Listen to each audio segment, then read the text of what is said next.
My shoulders ache as I push open our front door, the familiar strain of an 8-hour shift at the bookstore settling into my muscles. The moment I step inside, something in the air changes. The living room feels charged, heavy with an atmosphere I've learned to recognize since childhood. My mother stands in the center of the room, arms crossed, and my stomach drops before she even opens her mouth. There you are. Her voice carries that razor edge I know too well. Jessica perches on the edge of the couch, lower lip trembling in a performance I've seen 1,000 times before. On the coffee table between them lies a crisp white letter, university letterhead clearly visible even from where I stand. My eyes catch fragments of words, academic dishonesty, and immediate expulsion. "This is your fault," Mom's voice cracks through the air like a whip. "You put too much pressure on Jessica. She had no choice but to cheat." I grip the doorframe, my mind struggling to process the absurdity of the accusation. Jessica, perfect Jessica, has been caught cheating on her finals. And somehow, standing in our dimly lit living room, I'm being blamed for it. "You're always showing off how perfect you are," Jessica chimes in, her voice wobbling. "I just wanted to be as good as you." The words hit me like a physical blow. My brain spins backward through time. 8-year-old me in the principal's office, Mom's fingers digging into my wrist as she blamed me for Jessica's stolen lunch money. The security footage later proved Jessica took it herself, but the apology never came. Christmas morning after Christmas morning, Jessica unwrapping designer handbags while I received secondhand coats with price tags still attached. "Jessica deserves nice things," Mom would say. "You don't need to be spoiled." Senior year floods back. 2 part-time jobs, saving every penny for a car, only for Mom to demand the money for Jessica's new laptop. Always Jessica, always my fault, always my sacrifice. Mom's nails dig into my arm now, dragging me back to the present. "This family has done everything for you, and this is how you repay us? You make Jessica feel like she'll never be good enough?" Something shifts inside me. 23 years of bending, breaking, accepting, and suddenly, I can't do it anymore.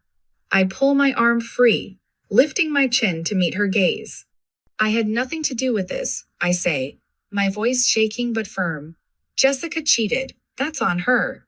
The silence that follows feels like the moment before a storm breaks. Mom's face contorts with fury as she snatches up the expulsion letter, thrusting it in my face. "You ungrateful brat!" The paper crumples in her grip. "You're the reason this family is falling apart." The words crack something inside me, something fundamental and irreparable. I look at my mother, really look at her, and for the first time, I see the truth. She doesn't see me as a daughter. I'm just a convenient scapegoat, a receptacle for every failure, every disappointment, every flaw she can't bear to acknowledge in her golden child. My eyes drift to Jessica. She watches in silence, not apologizing, not even pretending to be grateful for Mom's defense. Instead, there's an almost smug satisfaction in her expression. She knows she'll walk away from this unscathed, just like always. The weight of years presses down on my shoulders, heavier than any bookstore shift. If I stay, this will be my entire life. Always sacrificing, always invisible, always wrong. My gaze falls on the front door, just a few feet away. It's still open from when I walked in, showing a slice of the darkening sky beyond. That door represents everything I've never had. Freedom, uncertainty, the chance to live for myself. "What?" Mom scoffs, following my gaze. "You're leaving? You have nowhere to go. You'll be back in a week, begging for my help." I don't respond. Instead, I turn and walk to my bedroom, the smallest in the house, barely furnished. My hands move on autopilot, stuffing a duffel bag with essentials, a few changes of clothes, a worn notebook, the $60 in cash I've managed to hide from Mom's borrowing. Before I leave, my eyes catch on a photo frame. Me as a child, smiling, before I understood what this house would become. I take it with me. The night air hits my face as I step outside. It's cold, but somehow lighter than any breath I've taken in that house. Behind me, Mom's voice carries across the yard. Go ahead. Don't come crying to me when the world chews you up. I don't look back. If you were me, would you have left, even if you had nowhere to go? Mom's words chase me down the empty street. Asterisk. You'll come crawling back. You have nothing. No one. Asterisk. The night air wraps around me like a cold sheet, and my fingers clench tighter around the strap of my duffel bag. $60. A change of clothes. A photo I should have left behind. The weight of what I've done crashes over me in waves, each step carrying me further from everything I've ever known. The neighborhood stretches endless and dark ahead of me. Porch lights flicker on one by one, families settling in for dinner, for movie nights, for all the normal things that happen in normal homes. My chest tightens. Where do you go when home stops being home? I walk until my feet ache, until the residential streets give way to commercial districts. The hum of distant traffic mixes with the chirp of crickets, and still I walk. Pride keeps me from pulling out my phone, from scrolling through the short list of contacts who might let me crash on their couch. I'm not going to prove Mom right. Not tonight. 2 hours in, exhaustion hits like a physical blow. My shoulders slump as I spot the glowing sign of the 24-hour train station. Not safe, exactly, but shelter. Better than nothing. The fluorescent lights inside cast everything in a sickly yellow glow. A handful of people occupy the hard plastic seats. A woman clutching a garbage bag full of what looks like clothes. A man in a business suit passed out across 3 seats. Someone muttering to themselves in the corner. I choose a spot near the vending machines, as far as possible from the muttering man. The tile floor sends cold seeping into my bones the moment I sit. My stomach growls, reminding me I haven't eaten since breakfast, but I keep the $60 tucked deep in my pocket. Who knows when I'll see money again? Sleep proves impossible. Every shuffling footstep jolts me awake. Every announcement over the crackling PA system sends my heart racing. The vending machines hum, an endless drone that sets my teeth on edge. By the time dawn creeps in through the grimy windows, my throat feels like sandpaper, and my head pounds with the kind of exhaustion that makes the world tilt sideways. A new wave of commuters flows in, their fresh clothes and coffee cups a stark reminder of how far I've fallen in just 12 hours. I catch my reflection in a window-wrinkled shirt, tangled hair, the kind of hollow-eyed look I used to see in homeless people, and think, how did they end up there? Asterisk. Now I know. One bad night. One moment of standing up for yourself. One realization that the devil you know is worse than the devil you don't. A single tear slips down my cheek before I can stop it. I swipe it away hard enough to leave my skin stinging. Crying won't help. Nothing will help except getting up, finding work, surviving. I force myself to my feet, muscles protesting after hours on the cold floor. If I don't find a job today, I won't make it through another night like this. The thought should terrify me, but instead it settles in my chest like steel. I've spent 23 years surviving Margaret Sullivan's house. I'm not about to let the real world break me now. The morning passes in a blur of rejection. Every storefront, every help-wanted sign leads to the same response. We're not hiring. The fast food manager barely glances up from his phone, dismissing me with a wave. By noon, my legs shake with each step, and the gnawing in my stomach has turned to a constant ache. Then I spot Eda's small diner tucked between a laundromat and a pawn shop. The neon sign flickers weakly. Lopez's Home Cooking. Through the window, I watch a woman with steel gray hair tied back in a tight bun directing staff with sharp gestures. The bell chimes as I push open the door. The woman Marianne Lopez, according to her name tag, looks me up and down, taking in my wrinkled clothes and desperate expression. Ever washed dishes before? She asks, no preamble. I can learn. The kitchen air hits like a wall of heat. Grease coats every surface, and the mountain of dishes seems endless. By closing time, my fingers are raw and pruned, my back screaming. But when Marianne hands me $40 in cash, it feels like more than money. It feels like survival. That night, curled up in the same train station corner, I allow myself to check my college fund account at the ATM across the street. The account I've been saving since I was 14, working every summer job, every holiday shift. If there's anything left, maybe I could still balance. $0.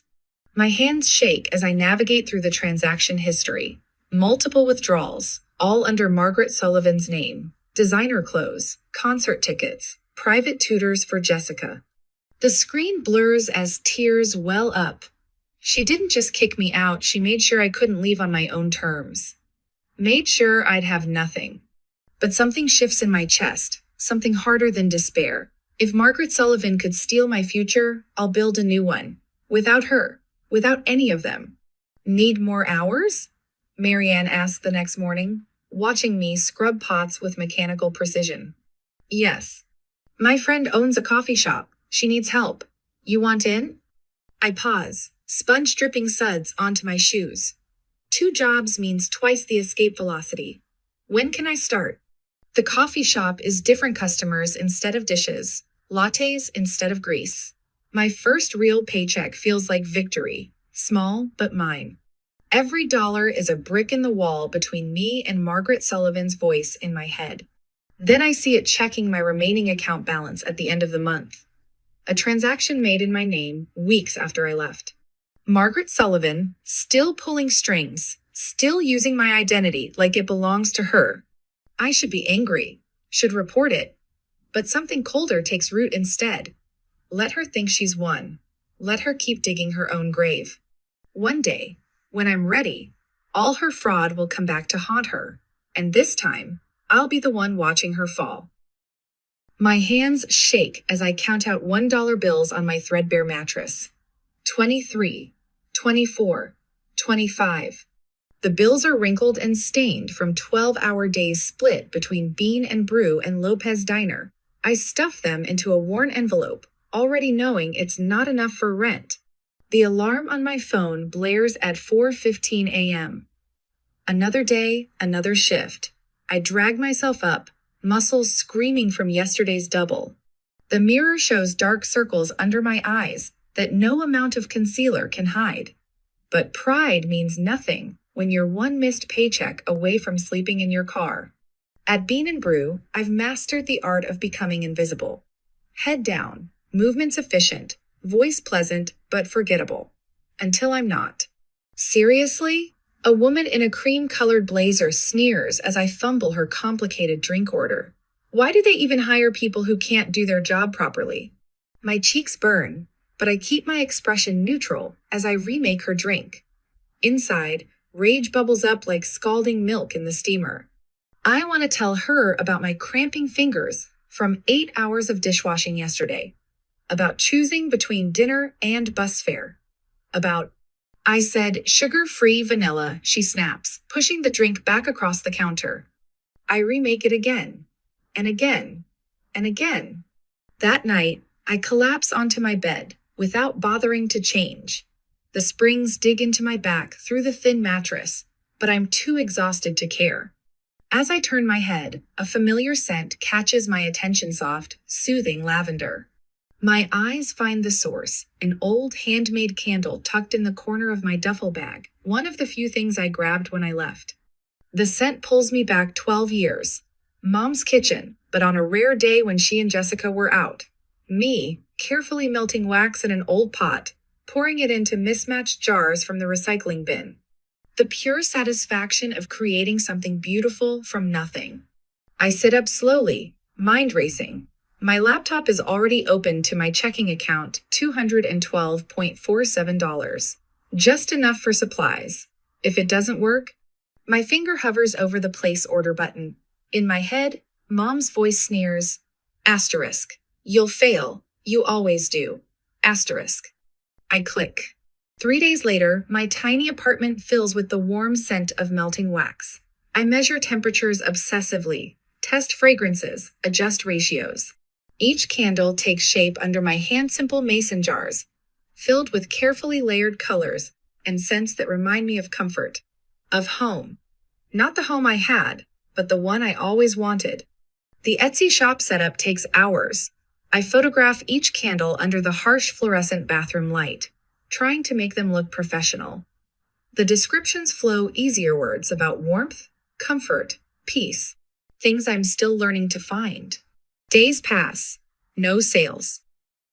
I refresh the page between customers at Bean and Brew during my breaks at the diner. Before falling asleep at night, nothing. The voice in my head that sounds like mom grows louder.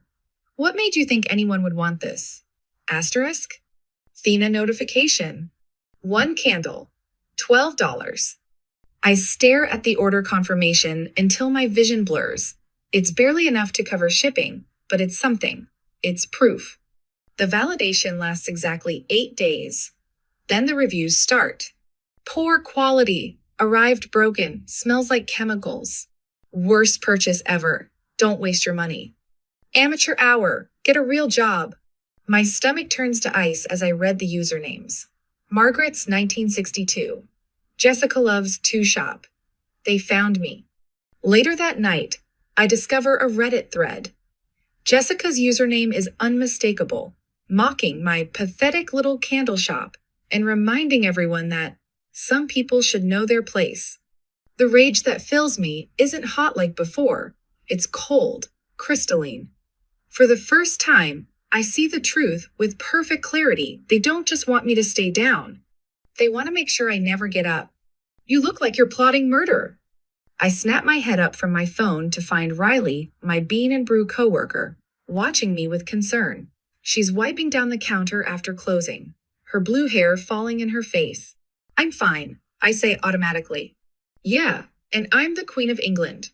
Riley leans against the counter. Spill. I hesitate, but something in her expression open, genuinely concerned rakes through my walls. The whole story spills out. The candles, the reviews, the sabotage. Instead of the pity I expect, Riley's eyes light up. Dude, you need to get on TikTok. Let me help. I'm good at this stuff. Before I can protest, she's pulling out her phone, arranging my sample candles on the clean counter. The light catches the glass, making the colors shimmer. Small businesses deserve support, she narrates, filming. Let's get this girl some orders. I watch her post it, certain nothing will come of it. Another dead end, another failure. I've never been more wrong. The next morning, my phone won't stop buzzing. 10,000 views, 20,000 views, 50,000 views. Orders flood my inbox. 50, 100, 200. Numbers I never dared to dream about. Then, buried in the avalanche of notifications, an email that makes my heart stop. From Brand Partnerships, Lux Aroma. Subject: Partnership, Opportunity. We love your work. Would you be interested in discussing a potential collaboration? Asterisk. My fingers hover over the keyboard as that old, familiar fear creeps in. What if Mom finds out? What if Jessica tries to take this away too? But something has changed. The voice in my head that sounds like Mom isn't the loudest anymore. My voice is, I click, reply. The scent of lavender and sage fills my tiny home studio as I pour another batch of candles. My hands move with practiced precision, measuring and mixing while order notifications ping on my phone. 300 units to ship by Friday. 2 wholesale accounts pending approval. 1 brand collaboration meeting next week. I pause, letting the familiar piece of creation wash over me. Just 6 months ago, I was slinging lattes at Bean and Brew, my fingers perpetually sticky with caramel syrup. Now my hands smell of essential oils and success. Today's my last day. I had told my manager, handing over my apron. She'd hugged me tight, whispering, "Go get him," in my ear. That moment felt like stepping off a cliff, terrifying and exhilarating all at once. But my online orders had finally overtaken my cafe wages. It was time. Celine? Riley pokes her head through the studio doorway, waving her phone. You might want to see this. My stomach tightens at her tone. She hands me her phone, open to a local news article. The headline hits like a punch to the gut. Local family faces foreclosure after years of financial mismanagement. There's my childhood home in the grainy photo, the peeling yellow paint even more obvious in newsprint.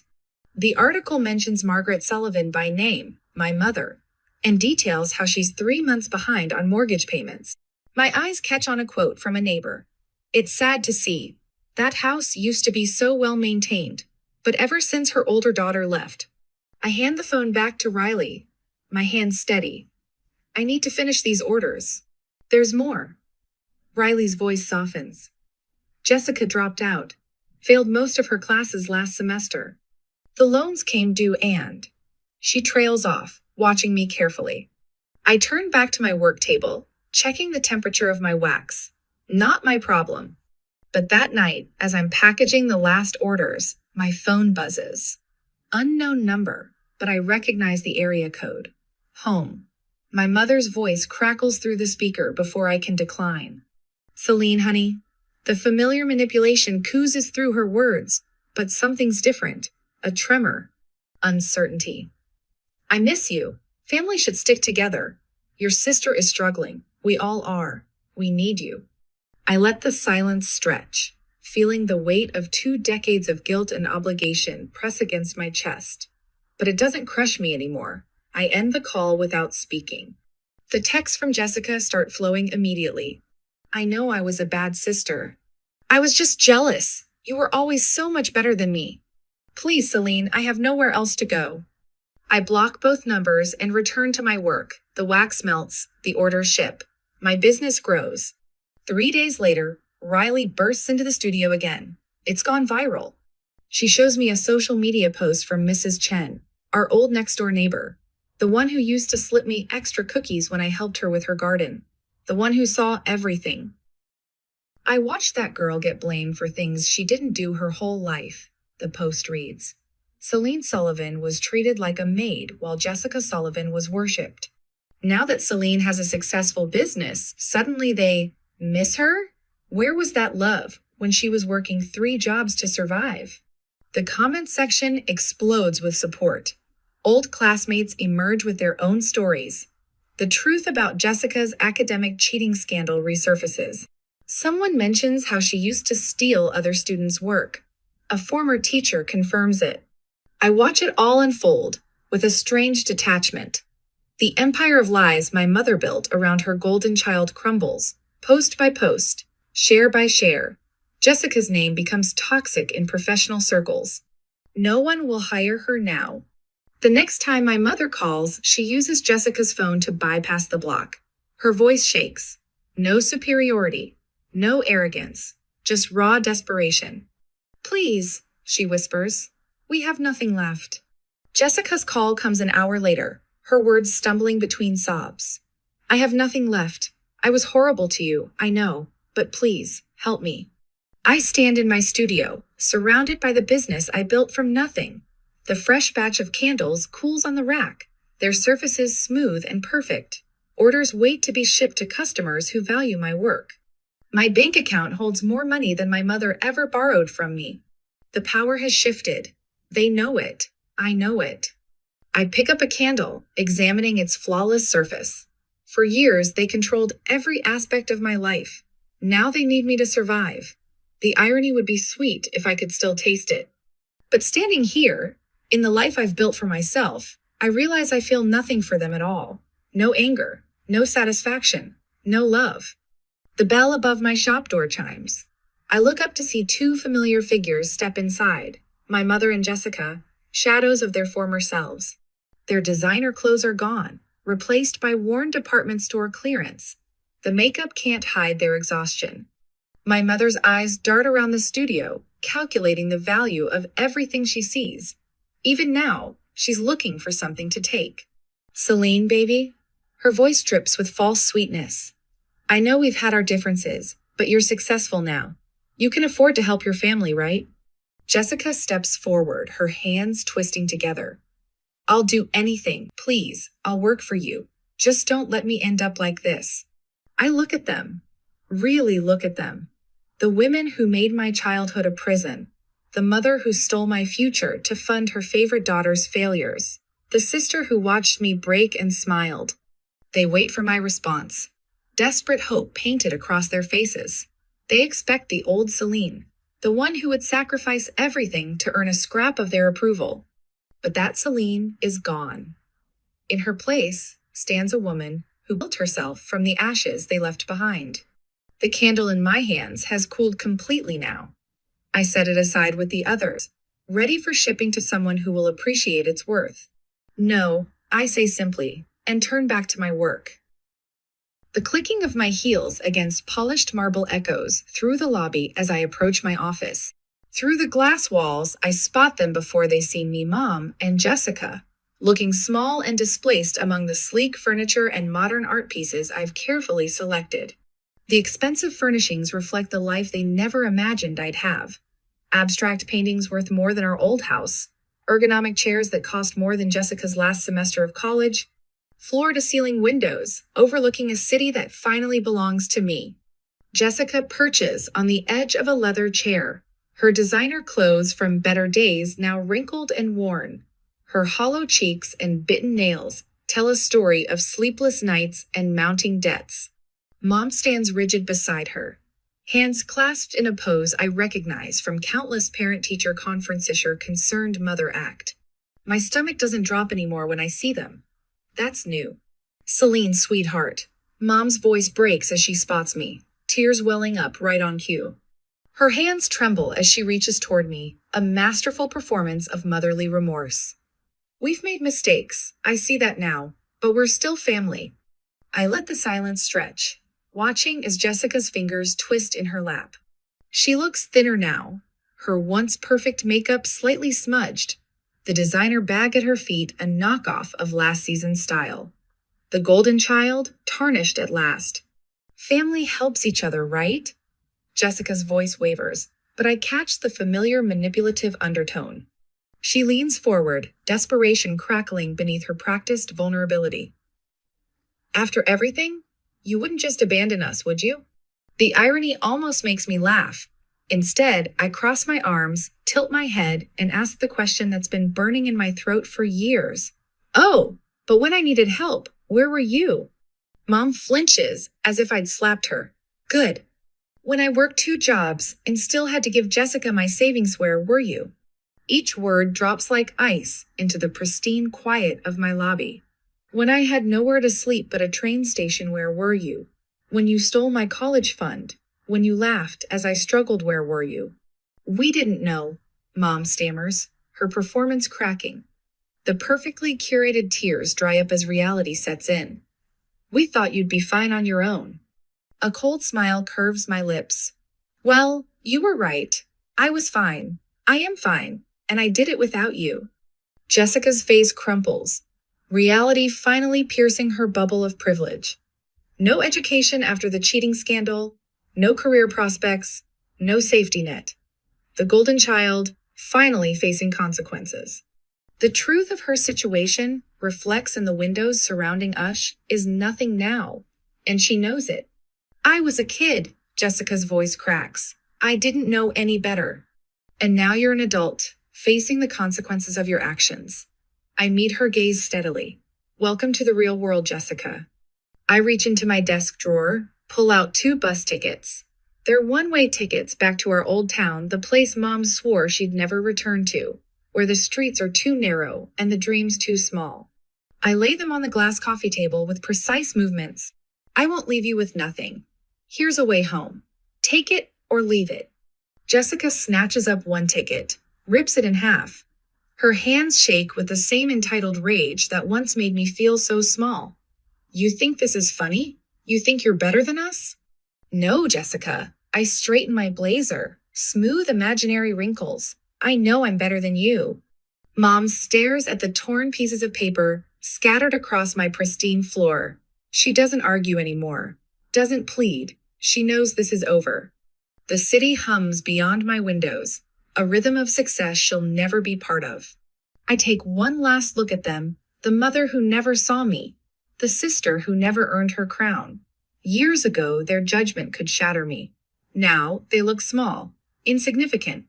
Just 2 more failed attempts at manipulation in my carefully constructed world. I built this life without you, I say, turning toward my office. I think I'll keep living it without you. My heels click against marble again as I walk away. Behind me, I hear Jessica's ragged breathing, Mom's stifled sob.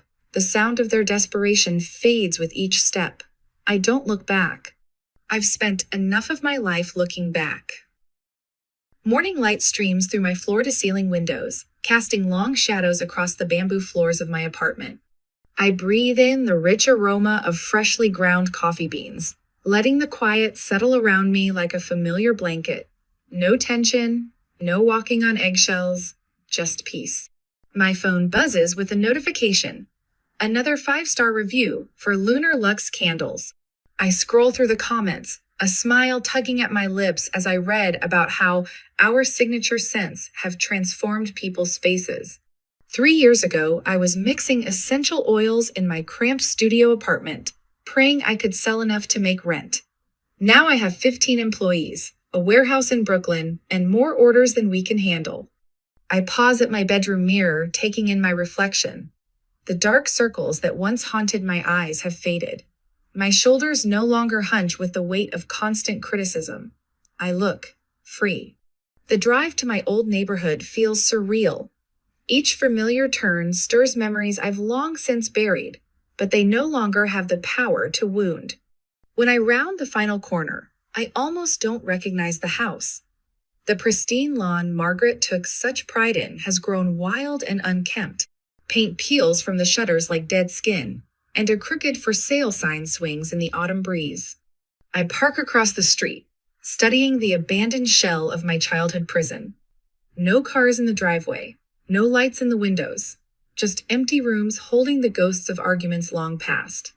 Through a broken window, I can see the living room where I last stood my ground, the spot where I finally said no. A strange laugh bubbles up in my throat, not bitter, not haunted, just surprised. This place that once seemed so massive, so suffocating, now looks small and insignificant.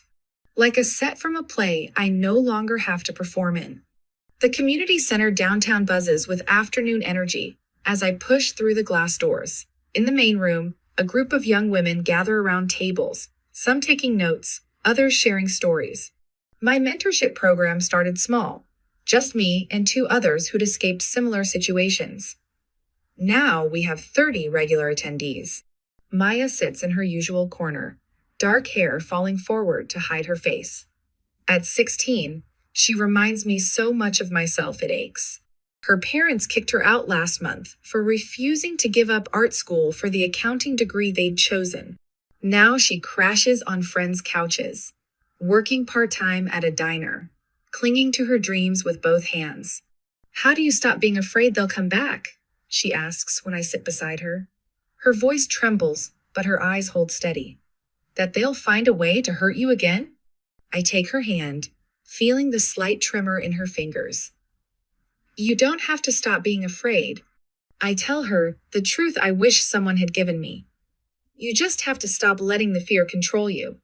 Walking through the center after our session ends, I think about the fundamental difference between us. Margaret spent her life tearing people down. Jessica took everything she could get, but I chose another way. Every time I help someone stand taller, every time I share what I've learned about survival and success, I feel a pride Margaret never knew, the kind that comes from lifting others up instead of crushing them. Later, standing on my balcony with the city lights spread out below me, I think about Margaret and Jessica, about the patterns they're still trapped in, the cycles they'll never break.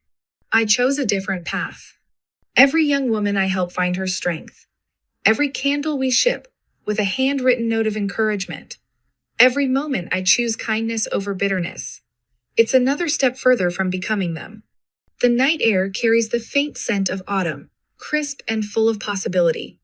I whisper words I've finally come to believe. Some revenge doesn't require action, just success. I take a deep breath and let the past fade into the darkness below, where it belongs.